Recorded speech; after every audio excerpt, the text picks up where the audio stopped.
wanted to do. It wasn't until like I got older and I started to like really think deeply about what interests me. 'Cause I love to talk to people, I love to help people. So that kind Hmm. of helped me to hone what space I wanted to be in professionally. And we have Kazeem here with us. Thanks for coming on, man. First and foremost, Appreciate you. of Appreciate course. you. This is gonna be fun for me because we've this is the first time that we've met. Hmm. We have a mutual friend, which that's how we were introduced to a friend of ours who was on the show, Valcone. He's somebody who actually a lot of the listeners really enjoyed his story and could feel how authentic he is and how much he really cares about what he does. And then, like I was saying before we were recording, um, maybe a week after our show, he brought your name to me and he said that you would be Hmm. dope on here and a good story, and you're somebody that he really appreciates what you do. So I'm excited to learn about you. I'm excited to hear more about what you do. But if you don't mind, give the listeners a little preview of who you are, where you come from, and what you're currently up to. Got you. First off, appreciate you, Matt, for hosting me. It means a lot for you to even recognize my value to be here. Just for the listeners, so my name is Kazeem. I'm from the Bronx, New York. First generation Nigerian American. I have four siblings. I grew up in a housing projects uptown, the Bronx. I attended my undergrad St. John's University in Queens, and then I Hey. attended Lehman College in the Bronx. I got my master's in social work from there. I've done a lot of like clinical work in schools, so providing like counseling, overseeing people that provided counseling, overseeing like programs like just like community-based programs, so like under like the community school program in New York and like ACS prevention program. Outside that too, I also rap too, so I've Dope. really enjoyed the art form of rap like ever since like Ella middle school. I used to write like little poems, whatever. Yeah, yeah, yeah. During the 8 Mile days. Work work the Everybody, lyrics, man. yeah. So I've always been doing that, and up until now, to this day, I still rap. I've done shows, I've done my own videos, so that's really near and dear to me. Um, That's yeah, dope. I'll pause it there. Yeah. That's yeah, so it sounds like you got, well, first of all, I also went to St. John's too, which I didn't know that Oh, until just now, but wow, that's small that's world, cool. man. But exactly. But so coming up, growing up, did you have an idea of what you wanted to do when you were coming up and you had the plan? Obviously, you went to a great college, biasly, but did you have a plan of what you thought you would be doing compared to what you're doing now? Definitely not. Like if you asked me 20 years ago, I'm like, nah, you lying. I wouldn't have Yeah. even believed it. And I think a lot of that is just probably stems from like my upbringing. So I think my parents, their focus is just get an education. Like their Hmm. emphasis is always on education, which I appreciate them for. But I don't think they were able to help me figure out the roadmap or the ways to figure out my own interest to get me into where I wanted to go. But I didn't have really a clue of what I wanted to do. It wasn't until like I got older and I started to like really think deep. What am I passionate about? I think that's where we get our Mhm. best selves is starting with what you're passionate about. So, after you graduated college, what was the first move? What was the first play? Where'd you start? From undergrad or grad. From let's start with grad. After grad. So as soon as I stopped, as soon as I graduated from grad school, I started working at an organization called Partnership with Children, and their educational nonprofit. Like they work in schools, providing like counseling to students, and also like providing like community resources to the school community. So I've been with them for almost like 7 years. Wow. And I did like a number of roles. Like so I was like so I am a social worker, but they have a role called a social worker where you provide like direct counseling to students, you run groups, you Uh-huh. do support students. And then eventually I became like what you call a community school director where you're at the hub of like providing those necessary resources for students to be able to be in the school building. Like as you can imagine, I've worked in Black and Brown communities that have been historically like marginalized, so they Uh-huh. may be lacking certain resources. So I'm just trying to like in that role, I was mitigating that by like, for instance, it is attendance concerns. How do we support the families while getting the kids into the school building? If the parent is struggling with trying to find like some type of like job training so they're able to get a job? How do we connect to the right people? Any Right. mental health related concerns? How do we link them and the family to the right direction? So that's what I was doing for a while. Then I eventually became a social work director where I was just providing like I was overseeing people that was providing the actual counseling aspect, just really overseeing the mental health piece there. And then I became like a program director, which I was overseeing community school directors, social work directors, a beacon after school, and even an enrichment program and an ACS prevention program. Really preventing families from entering ACS. Like, what do you need before you Mhm. get into the system? So that was like my journey, straight out of grad school for that seven Wow. years. Yeah, that's not a small issue. You know, I know this is a general question, but from the outside looking or from somebody, because I think the unique thing for us is I'm from Jersey, you're from the Bronx. I don't think unless you are from here, you spend a good amount of time here, you really understand how necessary these resources are. Um, in your general picture, again, it's a big question, but how do you feel about that whole industry, like, and what you're providing to students? What's your are you happy with the progress that you're seeing and the opportunities that you have to provide for the youth? Do you feel like we still have a long way to go, more awareness? What would you say in regards to where we currently stand in that picture? Big it is a big question. I'm trying. So like I feel like a number of things. I feel like it does help. I think a lot of the systems that we function out of have been historically marginalized and like just challenged in Yeah. ways that we're kind of working we're like working in a deficit. And I think any kind of help will help mitigate the gap. I do think particularly for education, there's not enough support just from like a federal capacity all the way down to local around education, period. I think people lack the understanding that it's not just sending kids to school, like all those other systems impact a child's ability to function well in school. So if a parent don't have a job, if children don't have Yeah. housing, if they're dealing with food insecurity, all those things are going to impact a kid's ability to be in school. So I think the support offered is helpful. I could firsthand tell you experiences of students that have received those things and Hmm. it's changed their lives, particularly with the mental health piece. Like I've counseled kids who maybe their parents abandon them and Yeah. they don't have a sense of self. And just sitting there talking to somebody like, how's your day? How are you doing? It's so powerful because no one Yeah. asks them that question. You see me, you value like you are validating my existence. And I've seen it happen and work in real time. It's just that there's not enough understanding around like that stuff is real. Like when you're able to do that for every single student, not just the ones that misbehave, it changes the whole landscape. So yeah, I would say it's needed. It does make a difference, but we have a long way to go in terms of I don't know across the board, people recognizing that it's not just sending kids to school or this kid doesn't know X, Y, and Z. Like it's we gotta like revamp the whole system in order for us to Right. really support kids in ways that like everyone's getting a comprehensive education and we're really building them to be like productive leaders of society. Like we did, this is our investment. When we get old, Right. they're gonna take care of us, and I don't think people understand that. Yeah. Yeah. The big picture, and I know for sure for me, it was when I lived in Brooklyn. Lived in Brooklyn for 5 years, and I don't. I think what gets lost on people sometimes is school is not only a safe haven for a lot of kids, but it's like when you step out your front door in some of these neighborhoods, you're exposed to things that most people will never see in their lives. And kids are carrying this to school, right? It's almost like you wake up and you go outside and you're at a disadvantage because of just the environment that's going on around you. And it's a lot of pressure for a young kid, especially if they don't have that outlet, right? If they don't have that person that they could talk to.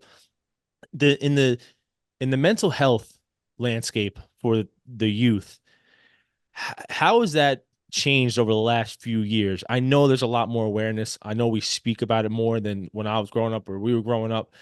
How have you seen that transition? And are kids aware when it's time to talk to somebody? Or is that something that you just kind of have to be there for them and tell them, hey, like let's talk about it. Let's verbalize things that you're feeling. Is how does that balance work? That's a really good question. So I noticed particularly during the pandemic, we all had to sit home. We all had to sit with our feelings. And I think particularly in New York, I'm sure this happened across the board, there was an acknowledgement that mental health really matters. Like people are going through things that they need spaces to talk about. And I think particularly with children as it relates to like social media, like it's all there. It helps them to be able to name how they're feeling. Conversely though, social media can be dangerous too, because as you can imagine, young people place their value and a sense of self on that too. So it's like a double-edged sword in a sense. Well, not double-edged sword, but like it has its pluses and minuses. So both those things help young people to kind of figure out how they're feeling and who they are. And so I think because of that, like there's more awareness for young people to talk about how they're feeling. And I think it's becoming more normalized. Like feelings really do matter. And people talk about how they feel. I think there's still a challenge still in communities of color to talk about it because I think a lot of people were raised not to talk about their mental health.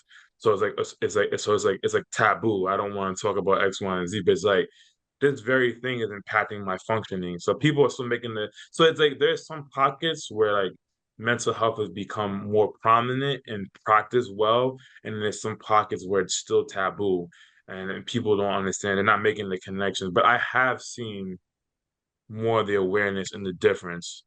Yeah, yeah, yeah. And then for I mean, I think there's always going to be a taboo with it for sure. Um, and then the resources that are being dedicated to it, how accessible is it for a kid? Let's say it's your everyday, your normal day to day. How accessible is it for our kids to go in and talk to somebody? Are they being told about this, in class, or is it just something where they know it's an option in school if it is an option for those who are Mhm. lucky enough to have it? Is that just something they have to put on themselves to seek out, or does a teacher recommend it? Someone, yeah, I'm seeing something with. I, I think it's become more accessible for young people to like, hey, like if you're not feeling well, like mentally, you can talk to someone. I think the challenge is so this is the other challenge. People aren't equipped enough to be able to hold complex feelings. Like teachers, I get that. Teachers are there to teach. I mean, of course, you also want to be there to like be able to validate feelings, but some teachers don't know how to do that.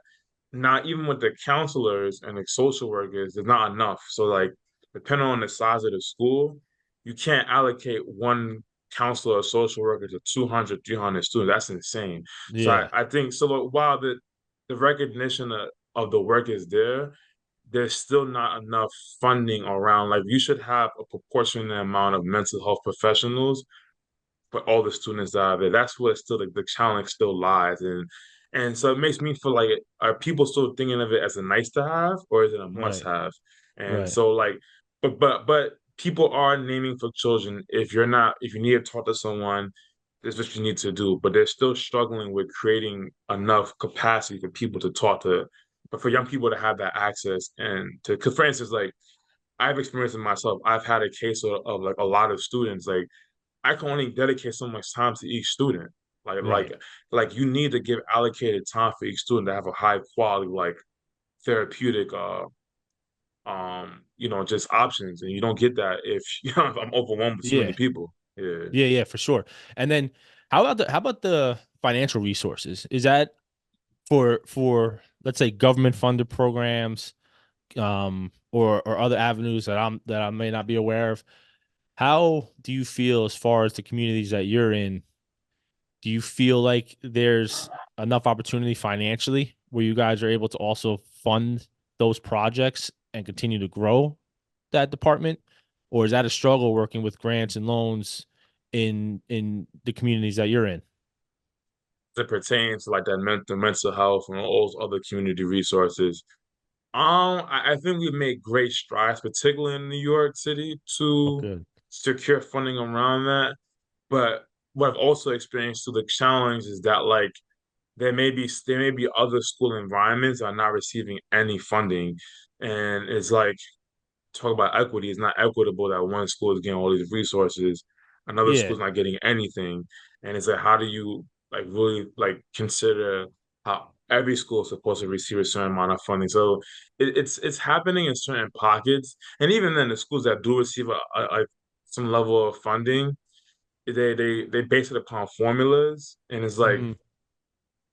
like you can't really utilize a formula that's not going to allow you to be as equitable as possible. You really got to go there to the school and understand the needs of each school to really be able to meet their needs. So, and then it comes back to like I mentioned earlier, the system is flawed in the sense of not really understanding like if you truly invest in education, then you're going to invest in the other things that impact how children receive education, and Right. that's the challenge that I think a lot of people in the field continue to see, and that's why there's still advocacy around that piece. Yeah. Right. And then outside of the mental health side of it, which is obviously incredibly important, um, what's the community base around these schools that you're seeing? So I guess first of all, kids go to school, which is a big step. Sometimes the best Mhm. place for them to be is in school. What's the opportunity outside of that? Once the school day ends, do you have a lot of programs that kids can stay at, continue their education, continue learning, sports? Like, what's that landscape look like in the communities that you're in? Yeah, like the communities I've served in historically, and some of the communities that I have like some dotted line relationships with, Hmm. they have some pretty robust like after school programs. There's a lot of community based organizations that like my current CBO partners with or other ones have partnered with that try to offer some like robust like programming. So like whether it's sports related, Hmm. it's like some type of physical like dance or yoga based thing. So it keeps kids active, keeps them out of Hmm. the streets. It kind of feeds into their potential interest as they think about career choices. So Yeah. there's some options there. What I've experienced historically too is that sometimes parents, rather caregivers, are not always informed about how these things are beneficial to their child's overall growth, because it's also you need the caregivers to be able to advocate and invest that children continue to receive that. Because a lot of times too, certain children may like come with some behavioral challenges, and I think sometimes parents may not understand like they may not get the most out of these opportunities because they're struggling with certain behaviors that probably stem from home.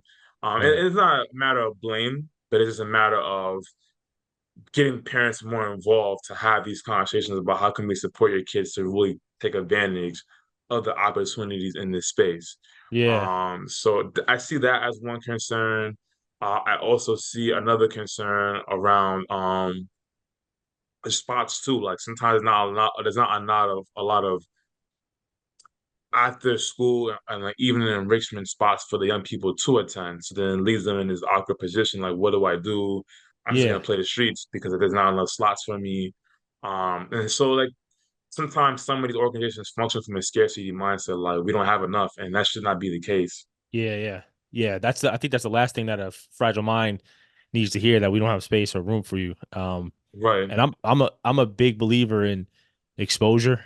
And I think exposure to quality programs or opening someone's mind about what you can become and how to get there is key, right? Because you only know what you know. And a lot of times when we come from areas where there doesn't seem like there's a lot of opportunity, I think the system, unfortunately, kind of rides on that a little bit.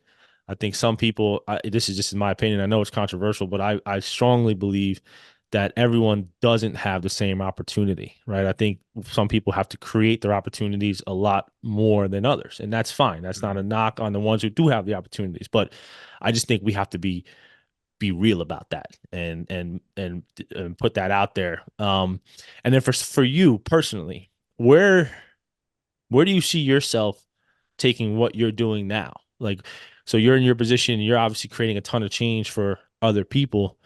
What are some of your goals and how you're going to leverage things that you know and that you're doing and continue to grow? Do you see yourself staying in this field and trying to grow there? Or what's it look like? Oh man. See, I can't see myself not being in the nonprofit space or at least in the helping profession space because it's like that's just connected to my purpose. It's just to help people. I think as it pertains to like my role, I could see myself taking a high like nonprofit role, Hmm. maybe at some point becoming an executive director because I each stage of my career I've noticed and felt like man like I wouldn't do it that way. I wouldn't do it that way. And that's always motivated me to be in positions of power, to name what is and what isn't. And so I could see my trajectory eventually moving to like an executive director position. So I think I like that combination. I like the combination of providing therapy to folks. I also like the idea of me being able to teach masters of social work students. I think Hmm. it's humbling, and I've done it before already. I just have to stop. It's humbling and powerful for me to be able to, with my insight, particularly as a Black man, Hmm. tell them what I've experienced and create that space to really inspire them. Because like it's a privilege to be able to teach to teach young people, but particularly to like inspire them. Like yo, like I Yeah. have power to go out there and change lives. And so I take great pride in doing that. So I see myself being in that space as well. I just really so those spaces as well Yeah. and continue to do the DEI work. It may change. Maybe I want to do it more like my own like company or business. Yeah. But I Yeah. think it's important. So I see a mixture of those things as I continue to evolve and grow in the work that I'm doing. For somebody who's at the beginning stage or knows that they want to help people or has a passion to change people, what what kind of person does it take to do what you do? What kind of person does it take to be? Because the way from my standpoint, what I think, and I could be totally wrong on this, is I have so much appreciation because you have to be on every day because you never know what we're talking about kids or adults, but you never know who's going to really need you and count on you that day. You have to be on your game. Again, this is just what I feel like from the outside looking in, and I'm sure the everyday is not easy, man. I'm sure it's not easy seeing getting other people's problems. I mean, you put yourself there because you care about it, but you also have your personal mental health, and you also have. So, what kind of person do you think does really well in your field, and what are some important things for somebody who's thinking about getting into it, where you would be like, look, this is, you have to be good here and here to survive in this. I think some ingredients for that is passion. You have to be passionate. You can't fake the funk. Like Mhm. if you don't care about the people you serve and you don't care about this type of work, it's gonna eventually catch up. People are gonna they're gonna pull your card. You have to be passionate about serving others. You have to have a subscription to like society saying that, hey, I'm doing this work to see humanity restored or humanity in its fullest form where everyone can be themselves and we can all be happy in a sense of like just pure joy. Like I'm able to be who I am. I can have access to whatever I need and grow. I also think that because I think simultaneously some people who do this work are passionate but they got the cape on their back. And reality, Yeah. we're not saving no one. The reality is that like actually as human beings, we're all resilient. Like if any one of us was like left on like an island or like abandoned in the street, we just naturally know how to survive. Now, it may be tough, but we're gonna figure out become really resourceful. And so I look at the people I serve like I learn from them. I'm a student, they teach me, but I know that they have that resiliency and all I am is just helping to cultivate that awareness for them. So knowing that piece will help you to understand like you're not saving no one, but you're just serving people to help them become aware of how great they are and their potential. Because you're working yourself out of that. Like you're working yourself out of feeling like you have to have a job forever. So I'd say that piece, yeah, just that Yeah. passion piece and just wanting to really be invested. Like they like my liberation is connected to everybody else's liberation. So whatever I'm doing, I know it's helping other people. I think that mindset will help you sustain too. Because like I think you mentioned, like it's not easy. But if you can see that if you can subscribe to hope and know that there's gonna be a tomorrow, it makes the Yeah. work worthwhile. Yeah. Yeah, that's deep. That's actually a good point. And then do you see how do you feel about the current standing of what you do? Do you see young people coming into your profession? Is there enough resources as far as bodies coming into your profession, graduating out of school and getting into it? Or is that a struggle? How's that standing? Um, as it pertains to, I'm answering two questions. As it Uh-huh. pertains to mental health, I think more people are interested in the work. I think what tends to deter people is the compensation. Like historically, like mental health professionals haven't always gotten paid the way as they're supposed to be. It's gotten Mhm. better, but it's still a long way to go to Yeah. maybe deter folks around that. I think particularly people of color, um, like I think they struggle serving the same people that may look like them and they may also relate to the same experiences they have. And again, that compensation piece, because people want to move and be stronger economically. So people of color, I think, are struggling with that. But there is an interest and there's an understanding there. As it relates to like the DEI related work, I think a lot of young people are really well aware of a lot of the forms of oppression that we face as people. Yeah. And I think there's not, and I've realized that it's not like that pathway is not as clear, and it's for a variety of reasons. It's a very highly politically charged situation where Mhm. I'm sure you can imagine. So I think that pathway is not necessarily clear, but I think that people do a lot of DEI work in ways that they actually don't realize they're actually doing. It's not being named for them. So I think Yeah. we need more articulation and naming of how to do work in that pathway, particularly for DEI. Yeah.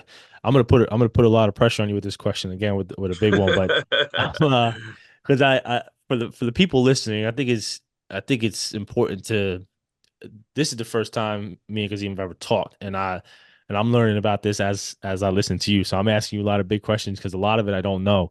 Um, I went and Val had me. I was lucky enough to do a graduation speech at his school, and that was just a small part of the whole graduation. For me, I I mean I didn't know what to expect. I've been to plenty of graduations, but everyone's different, and these kids are young, and the best part by far was watching them walk across the stage. I mean, the smile on their face, the feeling of accomplishment, right? And I think celebrating that uh, I don't think until that day I was just passionate about celebrating that every year is key because every year you make it through is an accomplishment, right? And they change so much and they grow up so much. And but the other side of it was seeing the teachers. I mean, you talk about people who are put in a tough situation but care, like tears on the stage when they watch some of their students because they know what those kids go through just to get there. Um, and then just the guardians and the caregivers who are there, the care that they know that they go through. I feel like just being exposed to that will change a lot of people's lives, a lot of people's opinions about things. What could somebody who's not directly in the world, right? What can some in that industry, but again, it's a big question. But for me, for example, like I run my businesses. I work, I have what I do, but I also want to create as much change as I possibly can. So even a part of what we do now, I'm a big person of getting information out there and just letting people opening people's eyes because that's the way that I learned. I mean, like one of my favorite podcasts is Earn Your Leisure, EYL. It's like, those are just two people, just two guys sitting there talking and learning with I feel like I was learning with Mhm. them in the beginning stages. I mean, now they're huge, and, they could teach you a lot, but what do you think someone who wants to help could do um for those communities that could use the help? Is it volunteer time? Is it if the entrepreneur creates a program or schools accepting to that kind of thing where hey, I would like to come pitch a program where I could teach about entrepreneurship or have a seminar? Is that do you see that happening and is that even an option for people? That's a really good question. I think that a lot of people do want to help, but they don't know the pathways. And Yeah, some of the ways that I've seen and what I think is like, so one, I think at the micro level, you can volunteer. So you can volunteer either like, maybe you want to like put like a career day, or sometimes there are certain programs that have like reading programs where you can come and read to the students. So you're actually teaching people how to read, which is so powerful in so many ways. yeah, So like helping young people to read. Um, I think there are ways that, like more on a macro level, you can advocate. So you can advocate with folks that are in politics around, like, hey, you need to like, provide more funding to X, Y, and Z schools for this, and this is why it's really important. You can go about that way, yeah, depending on what you do. Like you said yourself, you can go on YouTube, you can go on Instagram and talk about what you do, and disseminate that information to young people so they have a pathway, a journey about how they can actually go there. You can, and if it makes sense, you can donate funds to different organizations that support that very work that's happening for young people. So those are some ways that I think people can be involved that may be outside of the sector to support that work. Yeah. And but I think the low hanging fruit is building your capacity about what's happening to be an advocate, and even if it's just like talking to someone else in the room, because again, like kind of what I said before, all of our humanity is tied to one another.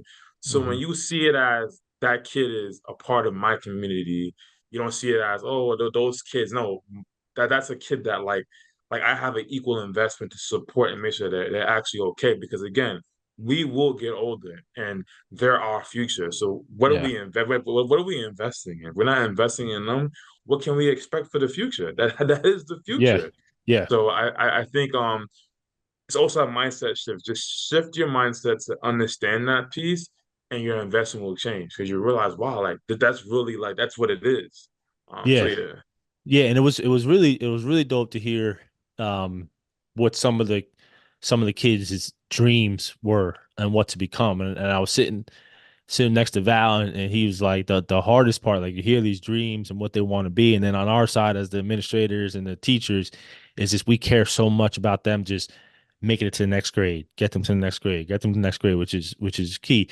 From your experience, do you think a lot of the kids that you see um, do you talk to them about what they want to be or what they want to do, and how do you feel about what they say back? I mean, it's always interesting to me to see what a kid thinks is possible in the world, right? And it's different. I mean, it's something that we do with our high schoolers that's a little bit older, so they have a little bit more of an understanding. But I just get interested to hear what people's answers are. What do you think about the youth and some of the dreams that they have? Yeah, I think a lot of them I think they're easily attached to like the entertainment space of Yeah. sports and entertainment. They want to be a singer, they want to be a dancer, they want to be entrepreneurs, they want to be like kind of like the content like celebrities. Nothing's wrong with any one of those things. So Hmm. I've historically heard that and they've named that for me before. Yeah. And I think that so we live in nuance, so I think both things are true. I think that they want to do those things, and that's a lot of that because that's what's highlighted in mainstream media. Yes. I think that there's a lack of exposure of different career pathways. So you aspire based upon what you see, and that's what they see. Yeah. And I think that they don't get the opportunity to see in real time other professions, particularly people that look like them. You're Right. not gonna aspire to see something about a person that don't look like you. It seems like it's too far away. But if Yeah. this person looks like me, oh wow, I could be like them. So they don't often get that opportunity. But some of what I just mentioned tends to be what people want to do around that entertainment space. Yeah. I'm so happy you answered the way that you did because I mean, I know I said it a couple times, but I'm such a believer in exposure, and I've been trying to a lot of my questions have been geared about how can people help, right? Like we need people like you who are you're Mm. fully committed and you're giving your life to it and you're making that change. But I think the person who's not fully in it and has their own career, just taking a little bit of time just to remember, hey, there's this generation like you keep saying that's coming up that when I'm done and I'm out of it is going to be in my chair. If I can impact them or maybe have somebody who looks like me or have a little bit easier of a journey than I did, I've already been through and I could show them a way. I think that goes a really long way to help the youth to continue to go. Now, to that point, but it's also kind of cool to hear the entrepreneur and the content creator because that's tough for me because I have two kids and I know I didn't we didn't have social media coming up and I get in that balance of like where's too much, where's okay, what's the age, but I love the creativity that comes from that. But I do, these people who are making it and creating and content, and we tell a lot of our athletes that's your digital resume. Now you could have a really bad resume, putting the wrong stuff on there, or you can have a good Right. one. And especially now in the NCAA, I mean, weekly we're talking to people about NILs, um, how to make money, how to leverage yourself, how to market yourself in that aspect. So I do think there's so many different ways, creative ways to for the kids to aspire to utilize that stuff. Um, as far as like, I'm interested to hear your opinion on this. As far as the social media stuff and the entertainment stuff, what do you think about how much kids are exposed to these days, compared to even 15 years ago, 20 years ago, it was a lot more limited. Do you think it's a good thing, a bad thing, person to person based? What's your opinion on that? I mean, social media is like the wild, wild west. It's a lot of things on there, and I think I think it's not like entirely bad, right? Like I think there are a lot of benefits from utilizing social media, but I think you anyone really has to navigate that. But particularly for the children you mentioned, he has to navigate that in moderation because Hmm. if you're not fully grounded in who you are and in the world around you, that may like compromise your understanding of the world and how you see things.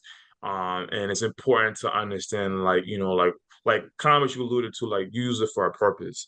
What Right. is the reason as to why you utilize this? And so it's really important to use it, you utilize it in moderation and have someone who can guide you or provide you with context about what these spaces are for. Like you said, like that really is your digital resume. Like people go there and see like what you talk about and who you are as a person. And if not used the right way, it can be compromising and damaging for yourself and for other Yeah. people who have access to you. So it's something that has to be utilized in moderation, and has to have a purpose. Like like what are you using it for? And purpose that's beneficial to you and your Hmm. betterment and for society. Yeah. Um, Yeah. I yeah. agree. I agree. And since we connected on LinkedIn, I love what you do there, and I love how you present yourself there, which is a big teaching point for for our athletes. Is a big teaching point. Like I think the power of LinkedIn is incredible, right? That's professional. It's clear cut. Um, so how do you in your what you're currently at in your profession, how do you leverage something like LinkedIn, and how do you market yourself and put yourself out there in a way that you appreciate, the way that you like? What's some of the things that are important to you about that? Oh yeah, to your point, like I love LinkedIn a lot. It's a professional community. I've noticed now more and more has allowed for folks to be more personal and share aspects about themselves. So we don't gotta feel like we're so like I'm Yeah, professional. yeah, Like yeah, but uptight. Yeah. yeah, we bring up parts of ourselves to that professional space. So why not? For Hmm. me, I don't post all the time, but I try to post when I've engaged in an event, I've done an event, or I've done something that represents a part of me and my personal and professional like capacities. Like I give you an example. Like I told you I rap. So like on Hmm. my job at the end of the summer we had like a talent show and I spit a verse for like my colleagues and I posted it there. Historically, maybe 10 years ago, I would have never done that. I try to Yeah. separate the two.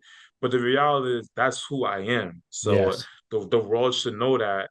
And again, like, everything you're saying is just so crazy, right? Like I told myself there's somebody out there who's struggling with the same thing. You Hmm. do that to show people like you can manage both, and there's an intersection of being able to be a social worker, a DEI practitioner, and a rapper. Like I'm Yes. expressing myself on who I am, and this is the many roles or identities that I hold.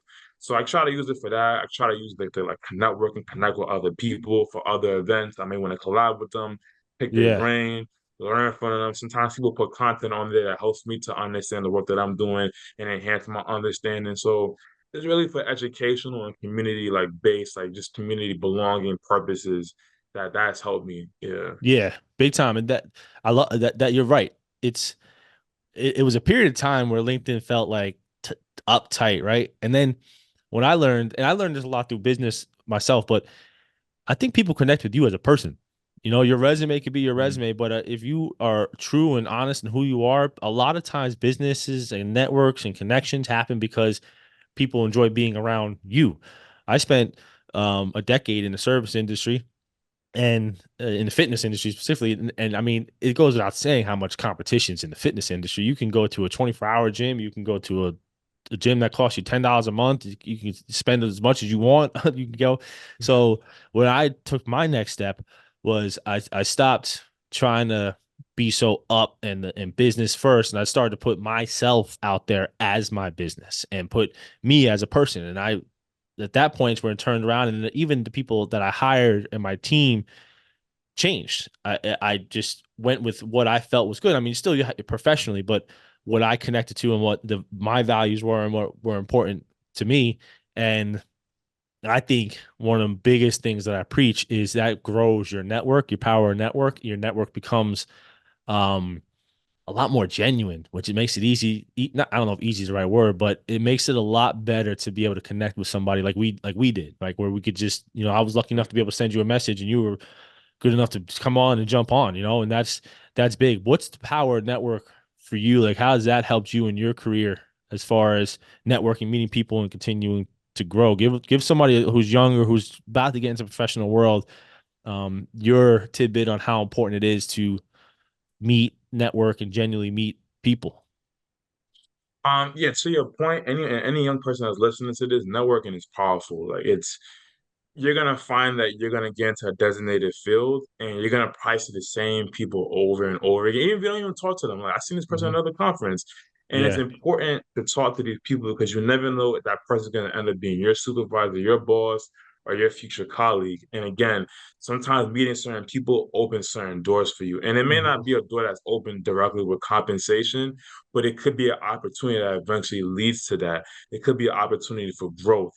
yeah, It's just really important just to meet other people, and especially the work that we do. We don't do it in isolation. We do it as a community. So I strongly suggest anyone look at networking as an opportunity to kind of sell yourself about what you do and learn about what other people do. And it doesn't have to necessarily feel transactional. You can just build with people. You yeah, can make lifelong friends with people. And again, there's an educational component to like just networking with other people. I know it can feel daunting because like I don't know this person, I don't know what to say. Hello, how's it yeah, going? But yeah, but yeah. when you figure out like what is your purpose in connecting with that person, it makes it easier for conversations to flow. You know all the right questions to ask. You Right. could build, you can connect, you can grab coffee with people, you can hop on a virtual call, just Yeah, get to know people more, and just sharing of information is really important. I think and I'm sure you can attest to this too. Like what I've learned as I've advanced in my career is after a while we all have some working level of knowledge, and it just becomes it's not so much what you know, it's who you know, yes, and yes, that's gonna open the doors for you. And sometimes it's to our detriment, sometimes it's to our benefit, but that's just the yeah, reality and the way the world works. Like that the politics around who you know will open the door for you. Like like just even this job that I got, like my mentor knew someone that hmm, be able to connect to that, to able to get this job, and I'm blessed and I'm thankful for it. But if I just don't say nothing, I don't put myself in those spaces. yeah. I don't know how feasible it becomes to have opportunities. Yeah, that's yeah, you nailed it. The one thing I want that you said that I don't want to go over anyone's head is it's not transactional, and I struggled with that early. I always networked looking for what kind of compensation I can get on the back end somehow. Like, can this person give me a job or something? Like that's where I went into it, and that did not work, man. I was unaware. I didn't know. My parents are two blue collar parents. They went to work and they came home from work, and I'm one of five, so Mhm. it wasn't like we had business partners over or nothing like that. I wasn't exposed to it, so I didn't know how to carry myself. I had to learn that. And then the other side of that, which I think is kind of what you said, but really important, is I look at networking now as like a phone book in a way, because when I matured, I had to understand that I need to be learning all the time. I need to be learning all the time. For one, it keeps me energized, it keeps me going, it keeps me pushing forward. When I have a new idea, it gives me energy, it gives me a purpose. And two, when I was understanding I have to continue to learn, it's to me, it's the most powerful thing to have somebody that you can call that they know you're not calling them for anything more than just a good conversation and a question, like you're not looking for anything on the back end. You're not looking for a handout, but like someone that you could just call. And that's Mhm. how I started to approach it. How am I building my network in terms of the way that I can be a better person, because I'm surrounding myself with people that I think are better than me, especially in industries that I don't know anything about, or so I think that's really important. But I try to tie that back to being young. I know when I was young, I didn't I didn't have that mindset. I think a lot of it goes to just the way I was brought up. I mean, I'm brought up, you know, you don't ask a lot of questions. You sit at the kids' table, like you're not around the adults. Like it was that, but that I carried that with me until I had to say, you know what, I belong at this table with this person who's in this business and this person who's in this business, and I don't have to wait to be called on. I can bring up my point, raise my hand. So I think anyone who's listening, as you just said, is it's just important to put yourself out there. Just don't be And afraid. Matt, something you said too, and this is probably what you were referring to. Though I think one of the biggest things that you can acquire from networking is that mentorship piece. Hmm. And you were naming it like just like sometimes mentors can serve different roles. Sometimes they could be spiritual guides. Yeah. They could be career advisors. Like I think you should do that. You should do that. And sometimes that's worth more than the compensation piece. Like someone that's been through it can tell you what to do or put you on, Yep. especially if you don't have that access. Like Yeah. man, like that is, and I've experienced that myself. Like I have mentors to this day. I hit them up like, hey, I need to ask your advice about something. And sometimes it's a one-time thing. Like talk to Hmm. somebody once, they can change your life. Sometimes it could be reoccurring, but something you name I think is really powerful. That you get out of networking is that mentorship piece, especially when someone is more senior in whatever you've done.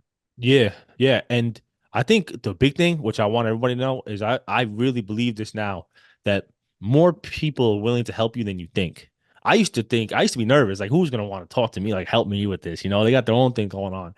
And then I realized, first of all, everyone puts their pants, everyone puts their pants on the same way. Everyone has their problems, but I think a lot more people are willing to help, especially when they know you're genuine.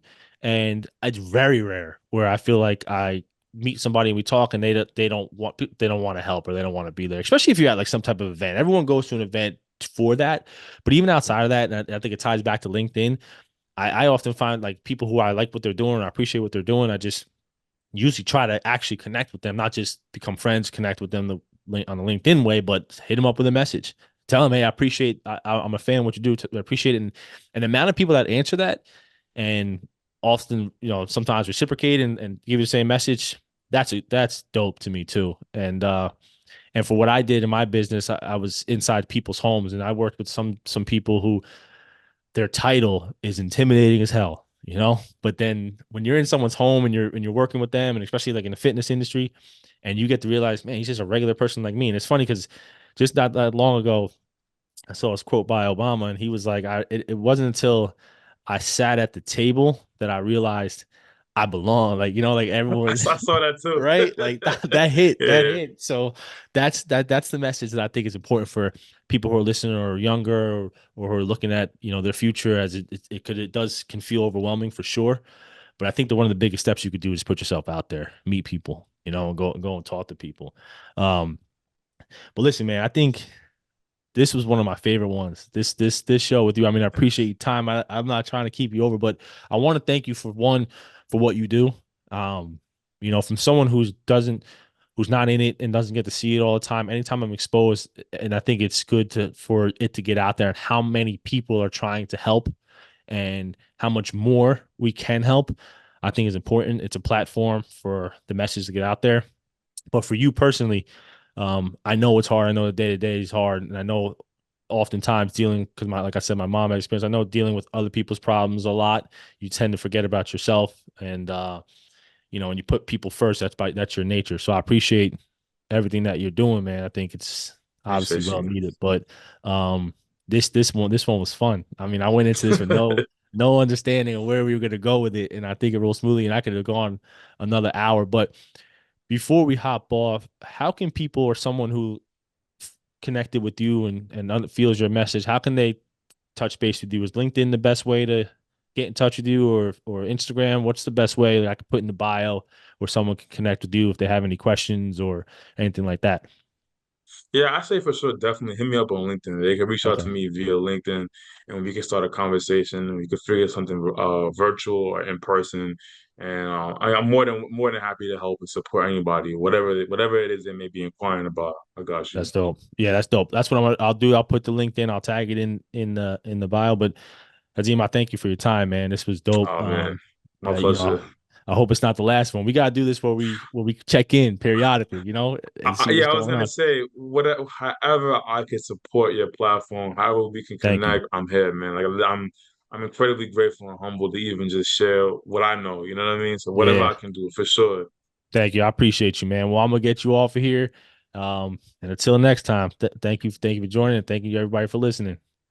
Appreciate you.